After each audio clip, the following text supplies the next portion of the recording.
First two-time champion of the RSM Classic. Robert, what a day. If we can get your thoughts on your second victory here in Sea Island. It's awesome. Obviously, getting the trophy at the end is phenomenal. We got selfies going on over here. And it was a bit of a struggle today at times. It's pretty solid there, and then kind of lost it for a little bit. And just kind of hung in there, and fortunately nobody got too far away, and kind of snuck out of the playoff there. Talk a little bit about how this changes your goals for the rest of this season now, as we're about to head into the break in a couple weeks. Yeah, it changes my schedule dramatically. I was just trying to get some good tournaments in, so I had a better number for the start of the new year, and obviously now I can kind of pick my schedule and choose what I want to do, and it just makes things a lot easier. Okay, we will open it up to questions. We'll start with Michael Bamberger. Thank you so much, Robert. Congratulations. I'm wondering if there was one moment when you were thinking about tapping in before Kissick made his putt for par in the second playoff hole. Yeah, I figured he'd give it a pretty good run there on that pitch. You obviously never know, and then that par putt he made was really impressive. Thank you. Okay, let's go to Doug Ferguson with Associated Press. Robert, I wanted to just ask you, did you feel like the tournament was slipping away from you until your 6 iron to 17 and even standing over the par putt on 18 in the playoff? Yeah, between the missed putts on 13, 15, and 16, I kind of felt like it was getting away. Just kind of wondering if Kiz was going to get to 20 or not, and I got a pretty nice bounce on that 6 iron there on 17, and fortunately made a putt after I'd missed several, and I'd like to give that putt on 18 a little better go, but felt very fortunate to get into the playoff. Thanks. Mm-hmm. Okay, let's go to Sean Martin with PGAtour.com. I know we kind of asked you this before, but what do you feel like the biggest difference this week was between the player the last few years?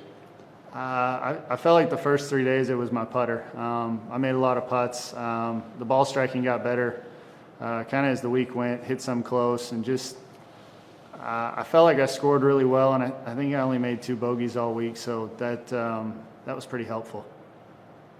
And then what was maybe in the years since the first RSM victory, was there a most frustrating moment or a time where you were most maybe perplexed that you weren't repeating that success from 2015?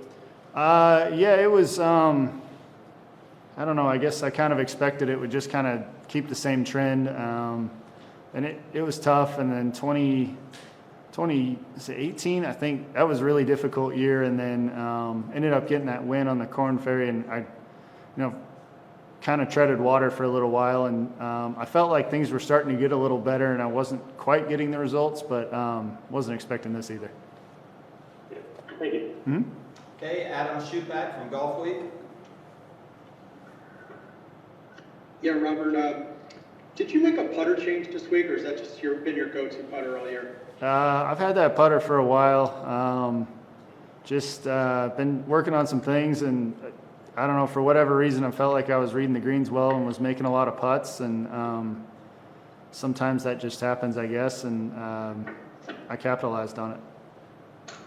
Any thoughts on making Sea Island your permanent home? Maybe I should, or at least come down here for the winter or something, but it's been very good to me. All right, thanks a lot. Mm-hmm. Okay, let's go back to Doug Ferguson. Robert, I'm so sorry. I'm trying to multitask here, so I might have missed this here. But Did you talk about that fine little pitching wedge you hit in the playoff? Did you get a sense of, have you seen a replay of it to see how close it came to coming in? And could you just say some really nice things about it, please? Yeah, I did not see a replay.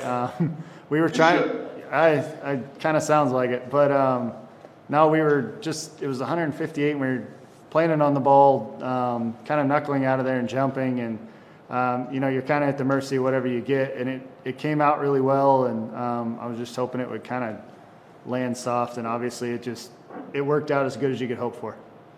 What's that feeling when you're walking up to the green and you get a good sense of it all? It's pretty cool. I couldn't quite tell how close it was till I was, all the way up by the hole.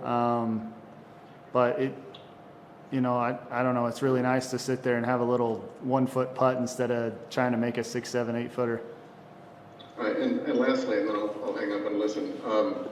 If you think about getting your card back through the Korn Ferry Finals a little bit more than a year ago, having everything frozen so you don't lose status, and then here you are exempt through, really through the end of 23 almost. Can you just talk about what that means to you, along with starting the year in Hawaii, going back to Augusta, all that stuff? Yeah, it's, I don't know, it's really cool.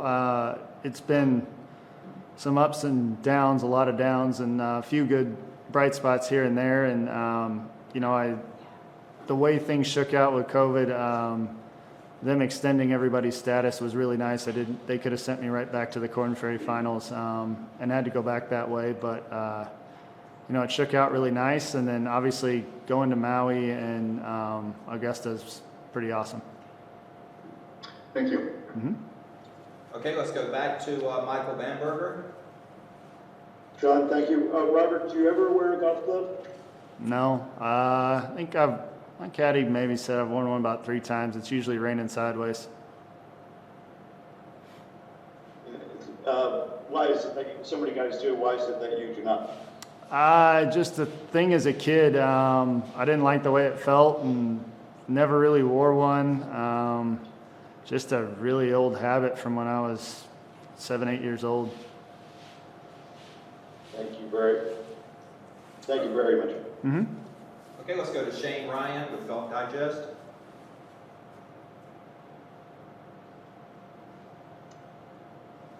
Oh, my microphone. Hi, hi, Robert. How are you? Good. Congratulations. Thanks. My question is, when you get into a playoff, that's probably the most personal situation you can get. Kevin's a really strong match play golfer and a tough guy. When you get into that situation, does your mindset become more personal? Do you start considering your opponent a little bit more than you would normally? Yeah, because you're only trying to beat one person. You don't have the rest of the field to worry about. And yeah, I felt very fortunate to get to a second playoff hole. As good as he is, there was a very good chance he was going to make that birdie putt on the first hole, and I felt lucky to have a crack at par and made it, and got another swipe at it. Thank you. Mm-hmm. Okay, let's go to Adam Schupak. Robert, what is this in terms of validation of the first victory? What does this mean to you? It's really nice to say I got more than one. Obviously, it's great to win one, but winning more than once is, I don't know, I guess validates what ability you have, and it was just kind of unexpected and super nice to get. And ice cream tonight? Most likely. I haven't missed this week. All right, thanks. Mm-hmm. Okay, let's go to Rex Hoggard with Golf Channel. Robert, considering that both your victories were playoffs, do you consider yourself kind of a playoff-type player that you enjoy that pressure towards the end of the game? I don't know about that, but I've come out good on 2 out of 3, I think, or 3 out of 4 maybe. But I guess it simplifies it a little bit. You're just playing the guys standing there, but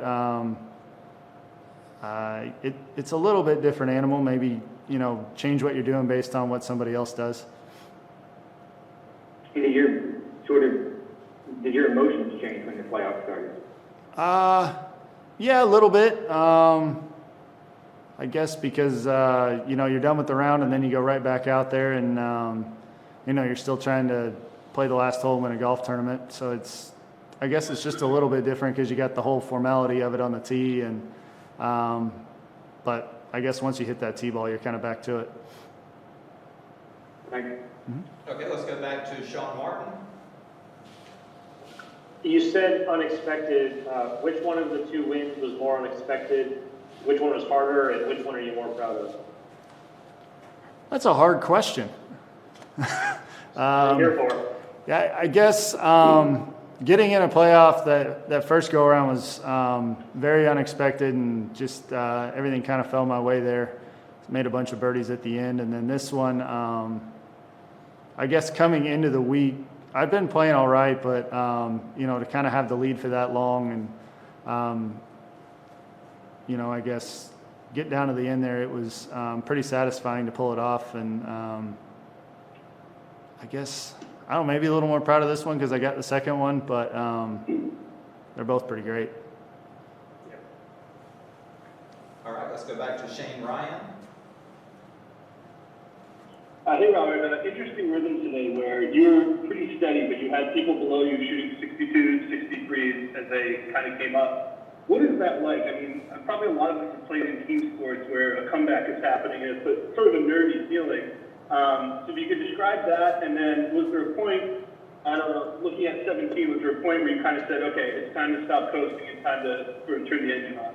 Yeah, I thought some guys would go low. I didn't think it would be that many. Obviously, the wind was not the same as the last few days, but I was doing all right there at the turn, and kind of 13, 15, 16, that was a little tough. You know, if I make even 2 out of 3 of those, I'm in a lot better spot. And I've been making those all week and missed a few, and yeah, you kind of got to stick to what you're doing. Unfortunately, I had a decent head start. Do you think based on that and the negative momentum that you kind of had that the tee shot at 17 might have been your most important shot of the day in some ways? Yeah, for sure. I got a pretty nice little bounce there, and it was nice to hit a good putt, have it go in, and you know, had a chance there at the last. Thank you. Mm-hmm. Okay, let's take a couple more. We'll go back to Sean Martin. Obviously, Maggie was pregnant. The first time you won, now you've got 2 kids. What will the kids' reactions be to bringing home the trophy? I think they'll be excited. I'm not sure. Not sure they'll quite understand what it means, but they'll be pretty happy. I'm sure they watched a little bit of it on TV today. Yeah. Cool. Thank you. Mm-hmm. Okay, and we'll wrap it up with Doug Ferguson. Robert, you mentioned early on about how this allows you to, you know, pick and choose and set your schedule and things like that. Can you just give us a quick idea of what that means? I mean, places like Riviera, which were limited fields and things like that, what would you have done? What will you do now? Ballpark. I mean, I was still on the bubble for Mexico after Thanksgiving. You know, when you're in that Corn Ferry category, you're just at the mercy of whether guys want to play or not. And sometimes you got to wait till the Friday before. Sometimes you get a call on Monday to hop on an airplane. So it's nice to be able to plan and try to pick the places you like, or you know, the invitationals or whatever it might be. And I guess you know you can prepare for it. You know you're going to play, and that part of it's pretty nice. When it seems like a ton of guys were anxious to get going with the restart, were you able to get in tournaments pretty easily? No, I snuck into Travelers, was the first one because they had some COVID cases, and you know, it could have been worse, but my number was good enough. I got quite a few starts, and I was pretty happy about it because I didn't know how much guys were going to play because everything was so up in the air and still trying to make that FedEx playoff. What do you consider the single best thing about winning today?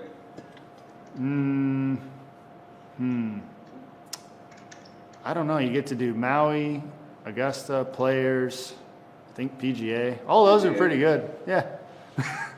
The exemption? Yeah, just getting to play in those big tournaments it's really nice. Great. Thank you. Mm-hmm. Okay, we do have one more. We'll wrap it up with Adam Schupak. Robert, let's take one last stab at just why you think the game all came together this week. What clicked?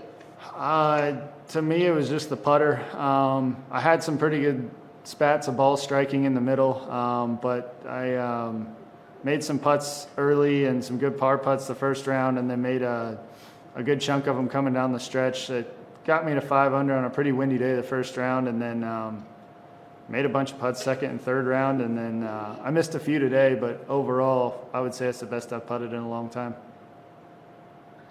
All right, thanks very much. Congrats. Mm-hmm. Thank you. All right, Robert, congratulations once again. Thank you for you. your time. Thanks.